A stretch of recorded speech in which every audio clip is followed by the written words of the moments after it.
உத்தரப்பிரதேசத்தில் ரயில் தண்டவாளத்தில் குடையுடன் படுத்து உறங்கிய நபரால் ரயில் பாதி வழியில் நிறுத்தப்பட்டது. இது பற்றிய கூடுதல் தகவல்களை செய்தியாளர் ராஜா வழங்கிட கேட்கலாம். ராஜா வணக்கம். யார் அந்த நபர்? முழு விவரம் என்ன?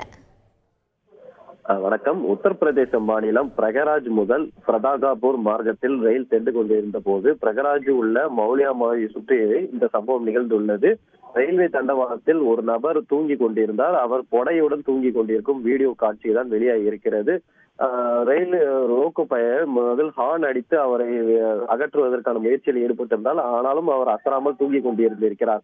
இதனால் ரயில்வே லோகோ பைலட் ரயிலை நிறுத்தி தண்டவாளத்திலிருந்து இறங்கி அவர் அந்த நபரை ரயில்வே தண்டவாளத்திலிருந்து அகற்றி ரயில் சென்றிருப்பதாக அதிகாரிகள் தரப்பில் தெரிவிக்கப்பட்டிருக்கிறது. இந்த வீடியோ காட்சிகள் இணையத்தில் வைரலாகி வருகிறது. விவரங்களை வழங்கியதற்கு நன்றி ராஜா. செய்திகளை உடனுக்குடன் தெரிந்து கொள்ள உடனே சப்ஸ்கிரைப் பண்ணுங்க.